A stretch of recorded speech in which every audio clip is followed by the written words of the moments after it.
Bismillahirrahmanirrahim. Assalamualaikum warahmatullahi wabarakatuh.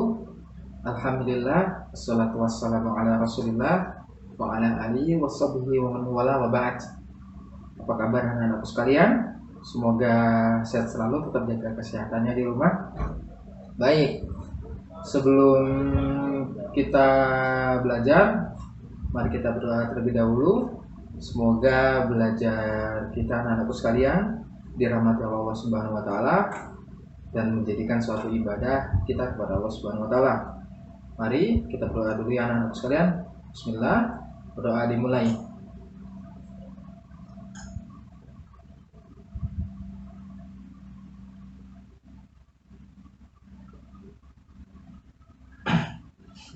Baik, berdoa selesai. Untuk selanjutnya hari ini Bapak akan mengasih suatu materi ya anak-anak sekalian. Hari ini kita masuk ke materi.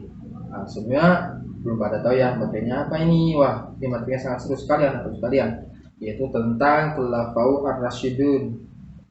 Maaf, Khulafaul Ar-Rasyidin. Nah, sudah tahu apa belum Khulafaul Ar-Rasyidin itu apa?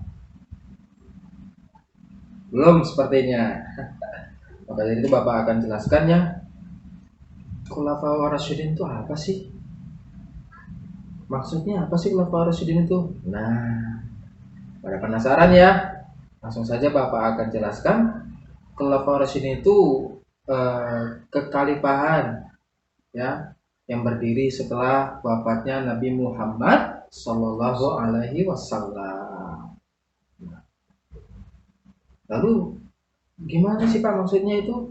Nah, maksudnya itu secara istilah Khulafaur Rasyidin itu ya merupakan orang yang ditunjuk ya sebagai pengganti untuk memimpin umat Islam yang mendapat petunjuk dari Allah Subhanahu wa taala. Jadi Khulafaur Rasyidin itu suatu pemimpin yang ditunjuk ya untuk memimpin suatu hal. Kalau Khulafaur Rasyidin itu ya memimpin untuk umat muslim. Jadi seperti itu ya. Khulafaur Rasyidin itu kira-kira apa sih? Apa kata Khulafaur Rasyidin itu anak-anakku sekalian? Jadi Khulafaur Ar-Rasyidin itu berasal dari kata khulafa dan ar-rasyidin. Kata khulafa ya merupakan bentuk jamak dari kata khalifah. Nah, sudah ada yang tahu ya khalifah itu apa? Nah, ayo. Apa? Lupa lagi. SD sepertinya udah diajarkan ya. Bapak ini ya, Bapak ulang lagi ya.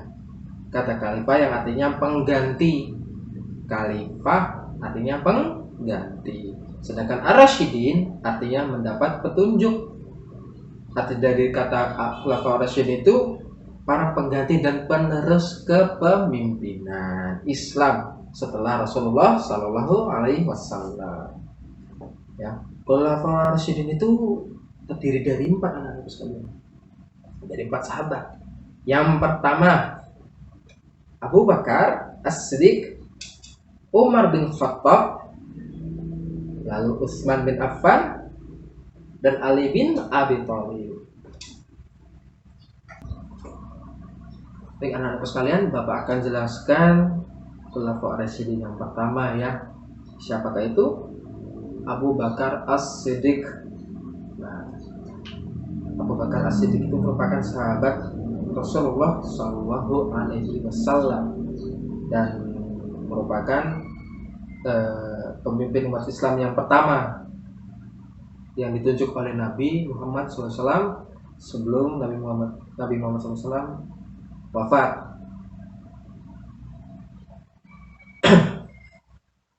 Abu Bakar As-Siddiq ini nama aslinya yaitu Abdullah bin Utsman bin Amir bin Amr bin Ka'ab bin Sa'ad bin Ta'im bin Muraka'ab bin Lu'ab bin Ghalib bin Fir al-Quraisy at-Taimi.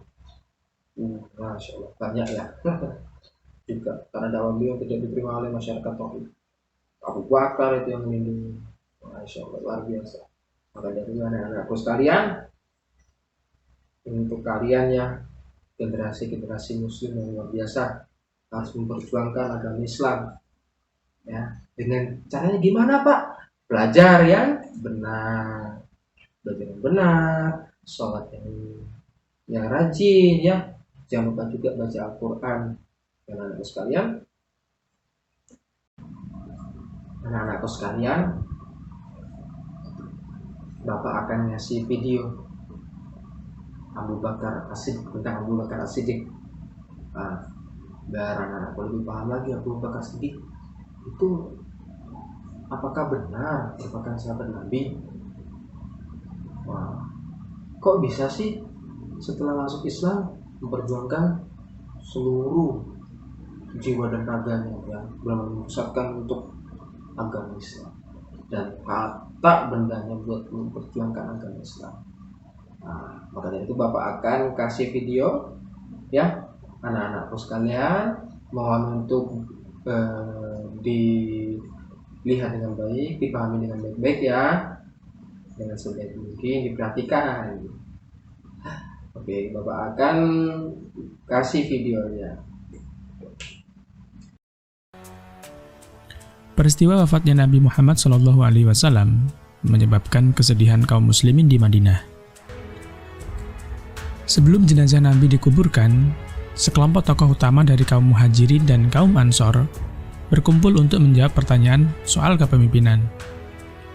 Ketika itu, muncul usulan dua negara, artinya yang satu dipimpin oleh orang Ansor dan yang satu dipimpin oleh orang Muhajirin. Namun usulan ini dianggap mengancam perpecahan umat. Akhirnya, Umar bin Khattab mencalonkan Abu Bakar As-Siddiq menjadi pemimpin politik negara Islam yang berpusat di Madinah tersebut. Abu Bakar adalah pilihan tepat, sebab setelah Khadijah, dialah orang pertama yang menerima Muhammad sebagai nabi dan mengikuti ajarannya. Abu Bakar As-Siddiq mendapat gelar Khalifatur Rasul, yang artinya pengganti Rasulullah atau biasa disebut khalifah. Namun khalifah bukanlah nabi baru. Al-Quran jelas menyatakan bahwa Rasulullah Muhammad sebagai nabi terakhir dan tidak ada lagi nabi yang datang setelahnya. Tugas khalifah bertindak sebagai pemimpin politik dengan mengikuti teladan yang diberikan Nabi Muhammad saat memimpin Madinah. Khalifah Abu Bakar melanjutkan program yang belum terlaksana di masa Rasulullah, seperti pengiriman pasukan perang Usamah bin Zaid. Abu Bakar tetap mengirim pasukan tersebut ke Syam bagian selatan untuk bertempur melawan Bizantium sebagai kelanjutan atas Perang Mu'tah. Ekspedisi ini menunjukkan tujuan politik umat Islam tak akan berhenti sepeninggal Nabi. Kekhalifahan Abu Bakar hanya berlangsung dari tahun 632 Masehi hingga wafatnya pada tahun 634 Masehi. Dalam 2 tahun ini, Khalifah Abu Bakar mampu menstabilkan negara Islam sepeninggal Nabi dan melengkapinya dengan memanfaatkan melemahnya kekuatan Imperial Romawi di belahan utara. 2 tahun masa kepemimpinannya telah membuahkan teladan tentang peran khalifah dalam umat Islam dan keberlanjutan keyakinan muslimin setelah Nabi wafat. Bahkan, kepemimpinan Abu Bakar sebagai khalifah menjadi contoh bagi khalifah berikutnya. Bagaimana anak-anak sekalian? Luar biasa ya tadi videonya. Nah, seperti itulah Abu Bakar As-Siddiq ya, memimpin umat muslim dan sebagai Khulafaur Rasyidin yang pertama. Kita akan tambahkan ya, ketika Abu Bakar As-Siddiq memimpin, ada berbagai macam prestasi ya, berbagai macam capaian yang sudah dicapai oleh Abu Bakar As-Siddiq. Yang pertama, mengirim pasukan yang dipimpin oleh Usamah bin Zaid untuk memerangi kaum Romawi yang sudah direncanakan sejak Rasulullah SAW masih hidup. Nah, lalu yang kedua, memperluas wilayah Islam dengan mengirim pasukan untuk berdakwah ke seluruh penjuru Arab. Dari daerah mana saja itu? Yang pertama, mana? Persia. yang kedua Irak, yang ketiga di Syam. Lalu prestasi selanjutnya yang ketiga memerangi kaum murtad. Memerangi kaum murtad yang tidak mau melaksanakan syariat Islam, yaitu membayar zakat. Jadi, aku sekalian jangan lupa bayar zakat ya, karena merupakan satu syariat Islam ya. Dan membayar zakat itu bisa membuat kita dimudahkan rezeki oleh Allah Subhanahu wa Ta'ala, menghapuskan dosa-dosa dan membuat hati kita bersih. Gitu. Udah. Baik anak-anakku sekalian, selanjutnya Bapak akan jelaskan Khulafa' Ar-Rasyidin yang kedua. Siapa itu? Benar, Umar bin Khattab. Bapak akan ini ya, jelaskan Umar bin Khattab itu siapa sih? Jadi Bapak akan jelaskan Umar bin Khattab itu lahir di Mekah ya pada tahun 584 Masehi. Beliau lahir 4 tahun sebelum perang Fijar dan 13 tahun lebih muda dari Rasulullah SAW. Ya. Umar bin Khattab ini merupakan keturunan suku Adi. Ya, di mana suku Adi ini suku yang terpandang. Suku yang sangat terpandang ya. Sebagai suku yang mulia, bermartabat tinggi di kalangan bangsa Arab. Insyaallah. Sebelum masuk Islam nih Umar ini ya, Umar bin Khattab. Beliau tuh terkenal orang yang sangat ganas dan ini kejam. Sangat ganas dan kejam. Lalu beliau ini juga sosok pegulat yang tangguh. Jadi Umar bin Khattab ini ya ciri-cirinya dia tuh besar, tinggi. Memang terkenal dengan tegasnya ya, terkenal tegasnya. Sampai sudah ada yang tahu ya, ketika Umar bin Khattab radhiyallahu anhu ketika menginjak satu langkah kakinya ya, setan itu kebirit-birit semua. Setan kebirit-birit semua. Nah, kembali lagi, beliau adalah pegulat tangguh yang selalu diminta sebagai wakil sukunya untuk menghadapi konflik dengan suku Arab yang lainnya. Luar biasa karena pemberani ya, kalau udah marah ganasnya minta ampun, sama kejam. Makanya dia Umar bin Khattab ini pegulat tangguh ya. Baik, langsung Bapak akan kasih lagi videonya ya, sosok Umar bin Khattab radhiyallahu ta'ala anhu. Baik, langsung saja kita simak videonya anak-anak sekalian. Di masa Khalifah Abu Bakar, Umar bin Khattab adalah sahabat dan penasehat terdekat sang khalifah. Selain itu, kredibilitas dan kemampuannya dalam membantu khalifah membuat ia ditunjuk langsung oleh Abu Bakar sebagai penggantinya. Ia dijuluki Khalifah Rasulullah, yang artinya pengganti dari pengganti Rasulullah. Namun julukan ini akhirnya berubah menjadi Amirul Mukminin. Tidak seperti di masa Abu Bakar As-Siddiq yang terjadi masalah stabilitas politik atau keberlanjutan agama akibat banyak gerakan murtad dan munculnya nabi baru. Di masa Umar bin Khattab, kondisi politik dalam negeri jauh lebih stabil dan aman. Hal ini karena keberhasilan khalifah sebelumnya mengatasi masalah tersebut melalui gerakan militer. Akhirnya, membuat keadaan Jazirah Arab bersatu di bawah Khalifah Abu Bakar, dan keadaan ini berlanjut di masa Umar bin Khattab. Ketika masa Abu Bakar As-Siddiq, secara bersamaan pasukan Muslim dikirim ke Suriah dan Persia pada tahun 633 Masehi. Khalid bin Walid memimpin pasukan ke arah Persia, sedangkan Yazid bin Abu Sufyan dikirim ke Syam dan berhasil menaklukkan kekuatan Bizantium di Syam. Ekspedisi ini berlangsung sejak masa Abu Bakar hingga masa Khalifah Umar bin Khattab. Dalam perjanjian tersebut, Umar menjanjikan bahwa hidup, harta, dan agama mereka akan dilindungi dari gangguan selama membayar jizyah atau upeti kepada pemerintahan Islam. Kesuksesannya dalam mengibarkan panji-panji Islam mengundang rasa iri dan dengki di hati musuh-musuhnya.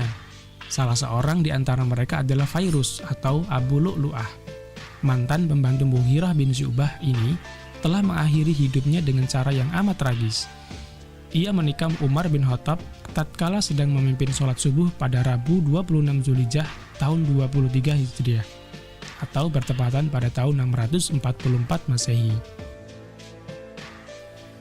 Umar bin Khattab wafat pada hari Ahad dalam usia 63 tahun, persis seperti usia Nabi dan Abu Bakar As-Siddiq. Sebelum meninggal, ia sempat memilih 6 orang sahabat Nabi sebagai formatur untuk menentukan khalifah setelahnya. Mereka adalah Utsman bin Affan, Ali bin Abi Thalib, Zubair bin Awam, Sa'ad bin Abi Waqqas, Abdurrahman bin Auf, dan Tolhah bin Ubaidillah. Bagaimana tadi videonya, luar biasa ya. Umar bin Khattab, wah, saya pemberani luar biasa, bahkan lebih menstabilkan, lebih stabil lagi keadaan umat Muslim di kala itu. Luar biasa karena pemberaninya ya. Oh ya, Rasulullah itu memberikan gelar Al-Faruq, sang pembeda, kepada Umar bin Khattab. Karena kenapa? Ya, karena bahwasanya di mana Nabi Muhammad SAW berkata, sesungguhnya Allah telah menempatkan kebenaran pada lisan dan hati Umar. Allah dengannya membedakan yang hak dan yang batil. Jadi seperti itu ya sekalian. Lalu Umar bin Khattab juga punya prestasi, punya capaian ketika beliau memimpin. Apa saja kira-kira anak-anakku sekalian di masa kepemimpinan Khalifah Umar bin Khattab? Nah, yang pertama, Umar membuat kebijakan dalam pemerintah yang tadi kita lihat tadi, membuat gubernur. Ya, seperti memberi kepala daerah gubernur di setiap wilayah. Ya, setiap wilayah ada gubernurnya. Yaitu menentukan wakilnya dan membuat pembagian tugas seperti membuat dewan keamanan yang mengurusi pasukan, dewan pajak dan lainnya. Nah, yang sudah dijelaskan ya tadi ya anak sekalian. Yang selanjutnya, yang kedua, pada masa Khalifah Umar, daerah Irak dibangun 2 kota, yaitu kota Basrah dan kota Kufah, seperti kota Fustat di Mesir. Nanti anak-anak bisa searching Fustat di Mesir seperti apa ya. Lalu menetapkan tahun Hijriah untuk umat Islam. Beliau menghitungnya saat awal hijrah Nabi Muhammad SAW ke kota Madinah. Lalu meneruskan pengiriman pasukan yang diambil oleh Abu Bakar As-Siddiq. Hal ini membuat Persia ya anakku sekalian, Persia, Romawi, Syam masuk ke dalam wilayah Daulah Islamiyah. Baik, selanjutnya Bapak akan jelaskan yaitu Utsman bin Affan merupakan satu khulafaur rasyidin yang ketiga setelah Umar bin Khattab. Bapak akan jelaskan, beliau ini lahir pada tahun 576 Masehi. Dia selisih 6 tahun ya, lebih muda dari Nabi Muhammad SAW. Lalu Utsman bin Affan ini masuk Islam karena ajakan oleh sahabatnya. Siapakah itu? Abu Bakar As-Siddiq. Jadi Utsman itu masuk karena diajak ya, oleh Abu Bakar As-Siddiq. Setelah masuk Islam ya banyak cobaan. Pertama, beliau ini mendapat siksaan oleh pamannya, itu Hakam bin Abil Ash ya. Namun beliau termasuk orang-orang yang pertama yang masuk Islam, sehingga dijuluki As-Sabiqul Awwalu. Beliau termasuk 10 orang yang masuk surga tanpa hisab. Masya Allah. luar biasa mengembangkan agama Islam, masya Allah. Nah, kita patutnya meneladani ya akhlak beliau yang luar biasa, ya, mempunyai suatu kelebihan pada hartanya. Beliau dermawan, saking dermawannya beliau berikan sebagian hartanya untuk mengembangkan agama Islam. Maka bisa untuk anak-anakku sekalian yang ingin mengembangkan agama Islam dengan sedekah, ya, sedekah, bisa membagikan agama Islam. Dan caranya gimana Pak? Sedekah dengan kawanmu, bisa sedekah ya, misalnya anak-anak ke masjid, sedekah untuk masjid di kotak amal juga bisa. Dan di tempat lainnya akan kebaikan yang anak-anak sekalian.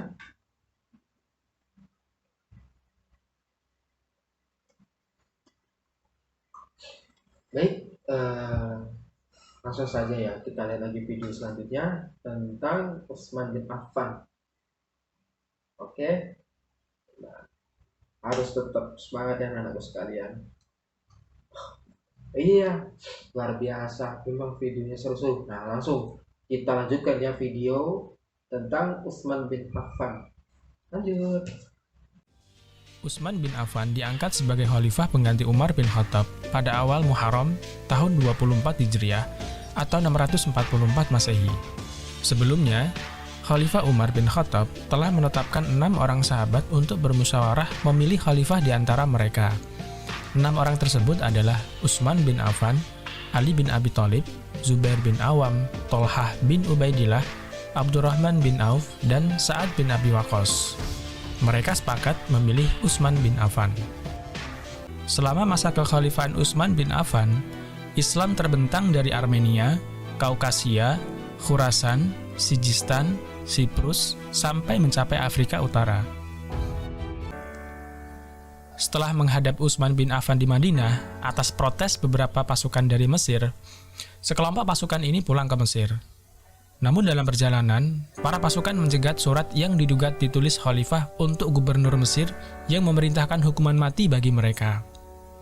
Maka, mereka kembali ke Madinah dan mengepung Utsman di rumahnya sendiri. Meskipun menghadapi bahaya kematian, Utsman bin Affan menolak memerintahkan penduduk Madinah mempersenjatai diri dan melawan para pemberontak. Utsman bin Affan bahkan mencegah sepupunya Muawiyah untuk mengirim pasukan melindungi sang khalifah agar tak terjadi pertumpahan darah di Madinah. Banyak sahabat yang menentang pemberontakan ini, tetapi mereka tak berdaya menghentikannya. Akhirnya, kekacauan benar-benar terjadi di Madinah. Para penduduk Madinah hanya bisa tercekam ketakutan menyaksikan para pemberontak memaksa masuk ke rumah Utsman bin Affan dan membunuhnya saat sedang duduk membaca Al-Quran.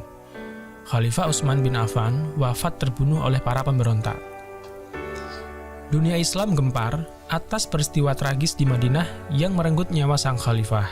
Peristiwa inilah yang nanti akan menjadi momok perpecahan pertama dalam sejarah Islam. Luar biasa ya tadi ya tentang Utsman bin Affan. Luar biasa perjuangannya, namun terjadi konflik ya. Terjadi konflik politik, akhirnya Utsman bin Affan terbunuh pada saat beliau sedang baca Al-Quran. Namun di sini terjadi konflik karena ada suatu pesan yang membuat perpecahan. Jadi seperti itulah terjadinya sesuai dengan video tadi ya. Baik, Bapak akan tambahkan sedikit prestasi capaian yang sudah dicapai oleh Utsman bin Affan. Ya, itu Utsman bin Affan ya mengodifikasikan Al-Quran. Kodifikasi itu apa Pak? Kodifikasi itu maksudnya dikumpulkan, pengumpulan ya. Ya memang pengumpulan itu kan sudah ada sejak di masa Abu Bakar. As-Siddiq ya, namun beliau kumpulkan ya. Lalu beliau ini memutuskan untuk membentuk panitia penyusun Quran. Nah, membentuk panitia penyusun Quran biar tidak salah. Itu siapa saja? Zaid bin Sabit menjadi ketua dari panitia tersebut ya. Tugas dari panitia ya, itu menyalin ayat-ayat Al-Quran ke dalam sebuah buku yang disebut mushaf. Nah, yang kita pakai, yang sekarang kita biasanya baca Qurannya, itu disebut dengan mushaf. Disebut dengan mushaf yang sekarang kita pakai ya, yang setiap kali kita baca itu disebut mushaf. Baik anak-anakku sekalian, selanjutnya Bapak akan jelaskan tentang Ali bin Abi Thalib, merupakan Khulafaur Rasyidin yang terakhir ya, yang keempat. Beliau ini lahir di Mekah pada hari Jumat 13 Rajab tahun 570 Masehi. Beliau ini selisih 32 tahun dengan Nabi Muhammad Sallallahu Alaihi Wasallam. Nah, ibu beliau ini bernama Fatimah binti Asad bin Hashim bin Abdi Manaf bin Qusay. Ibunya mendapat gelar wanita Bani Hashim pertama yang melahirkan putra Bani Hashim. Ali memiliki saudara laki-laki dan perempuan. Nah, siapa saja itu saudara laki-lakinya? Yaitu bernama Thalib ya, bernama Thalib, Aqil, dan Ja'far yang usianya lebih tua daripada Ali. Masing-masing terpaut 10 tahun ya. Sedangkan saudara perempuannya bernama siapa? Ummu Hani dan Jumanah ya. Mereka berdua ini masuk Islam ya, dan ikut hijrah.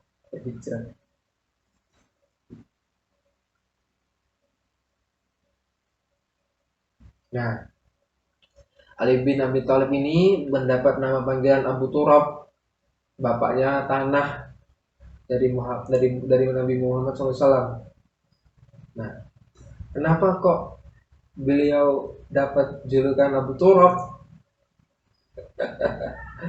Karena ada suatu kenangan yang terindah oleh Ali bin Abi Thalib, karena pernah terjadi sesuatu. Ali bin Abi Thalib pulang terlambat ya, tidak mengabari istrinya, tidak dibuka pintu pulang. Lalu Ali bin Abi Thalib tidurlah di emperan masjid. Dulu kan masih banyak ini anak-anakku sekalian, jalan raya itu belum ada, aspal belum ada, masih pasir debu. Makanya kan tidur. Ketika menjelang subuh, Rasulullah SAW datang dan menemui Ali bin Thalib yang berdebu ya wajahnya. Ya begitu. Baik, selanjutnya ya Bapak akan kasih video lagi tentang Ali bin Abi Thalib. Bagaimana kisahnya? Langsung saja ya anak-anakku. Ali bin Abi Thalib berasal dari keluarga Bani Hashim, keluarga terhormat di suku Quraisy. Ia merupakan putra dari Abu Thalib, paman yang mengasuh Nabi Shallallahu Alaihi Wasallam waktu kecil. Ketika masuk Islam, Ali bin Abi Thalib baru berusia 10 tahun. Ia memiliki kedekatan dengan Rasulullah dengan dua cara, sepupu sekaligus menantu. Istri Ali, yaitu Fatimah, merupakan putri Nabi Shallallahu Alaihi Wasallam. Masa kepemimpinan Ali bin Abi Thalib telah meninggalkan catatan sejarah yang amat penting. Beberapa kebijakan besar dilakukan Khalifah Ali, diantaranya pemindahan ibu kota kekhalifahan Islam dari Madinah menuju Kufah yang terletak di Irak. Kemudian penyempurnaan Al-Quran dengan pemberian tanda titik dan harokat. Mengingat semakin luasnya wilayah Islam serta banyaknya pemeluk Islam yang berasal dari non-Arab, membuat banyaknya kesalahan dalam membaca teks Al-Quran. Lalu kita kembali pada persoalan pemerintahan Khalifah Ali bin Abi Thalib. Situasi kekhalifahan Ali bin Abi Thalib dihadapkan pada persoalan yang rumit, di mana Gubernur Syam saat itu, Muawiyah, enggan menyatakan ketundukannya pada Khalifah Ali sebelum dituntaskannya kasus pembunuhan Utsman bin Affan. Muawiyah menuntut hukuman bagi para pemberontak yang membunuh Utsman bin Affan. Namun, menghukum para pemberontak yang sedang menguasai Madinah adalah hal yang sangat sulit dilakukan oleh Khalifah Ali bin Abi Thalib, sebab dapat berakibat pada terjadinya pertumpahan darah terhadap sesama muslim, dan Ali bin Abi Thalib berusaha menghindari itu. Khalifah Ali akhirnya memerangi kelompok Khawarij dan berhasil menghancurkan kelompok utama mereka pada tahun 658 Masehi. Namun, bibit-bibit Khawarij tetap tersebar secara sembunyi-sembunyi hingga berusaha melakukan percobaan pembunuhan kepada Muawiyah dan Khalifah Ali sekaligus. Benar saja, percobaan pembunuhan terhadap kedua tokoh tersebut dilakukan pada tahun 661 Masehi. Namun, kelompok Khawarij gagal membunuh Muawiyah karena dijaga ketat oleh pasukan pengawal pribadi Muawiyah. Berbeda dengan Khalifah Ali bin Abi Thalib yang tidak memiliki pengawal pribadi, ia mengikuti jalan para khalifah sebelumnya yang hidup seperti rakyat biasa. Hal inilah yang dimanfaatkan kelompok Khawarij. Seorang tokoh Khawarij bernama Abdurrahman bin Muljam berhasil membunuh Khalifah Ali bin Abi Thalib saat sedang menuju Masjid Agung Kufah. Baik anak-anakku sekalian,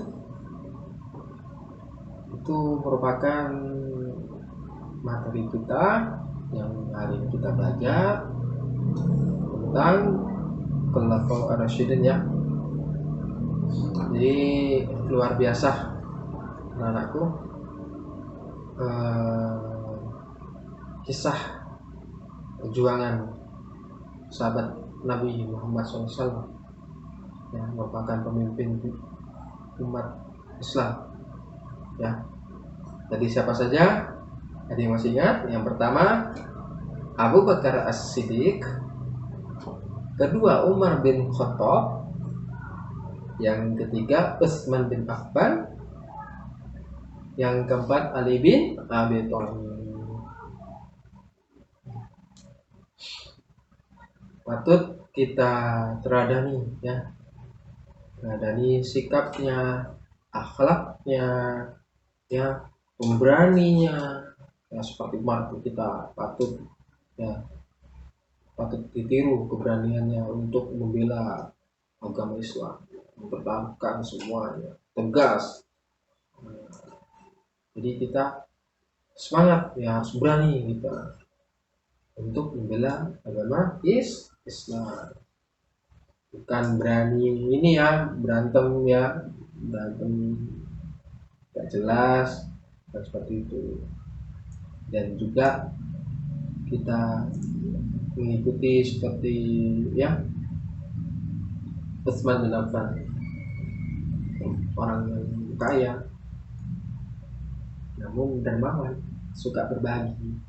Nah, jadi kita bisa mencontohi beliau suka berbagi ya. Jadi kita rajin ya bersedekah ya, membantu fakir miskin, membantu teman-teman yang sedang kesusahan dan lain-lainnya. Oke, Bapak akan memberikan tugas anak-anakku ya. Tugasnya yaitu ceritakan ya masing-masing keempat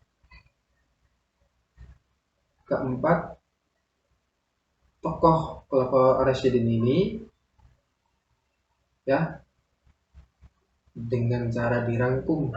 Anak-anakku sekalian nanti dirangkum, setelah itu nanti diserahkan ke Bapak ya, serahkan ke Bapak dengan apa nanti dipresentasikan maksudnya nanti anak-anak sekalian kita di hari esok ketemu lagi disampaikannya. Kira-kira hasilnya apa saja? Baik begitu. Baik anak-anakku, alhamdulillah kita ada di penghujung ya. Mudah-mudahan bermanfaat untuk kita semua ya. Dan tetap mengambil hikmah dari pelajaran yang hari ini kita pelajari, bahwasanya kita harus lebih semangat ya, lebih semangat lagi habis itu eh, lebih baik lagi ya akhlaknya seperti para tokoh-tokoh Khulafaur Rasyidin tadi yang luar biasa membela agama Allah. Baik, mari kita tutup pembelajaran ini dengan lafaz Alhamdulillahirabbil alamin dan doa kafaratul majlis. Subhanakallahumma wa bihamdika asyhadu an la ilaha illa anta astaghfiruka wa atubu ilaik. Apabila Bapak ada salah kata, kata yang kurang berkenan, ya maaf kepada Allah, mohon ampun. Billahi fisabil haq fastabiqul khairat nun wal qalami wa may yasturun. Wassalamualaikum warahmatullahi wabarakatuh.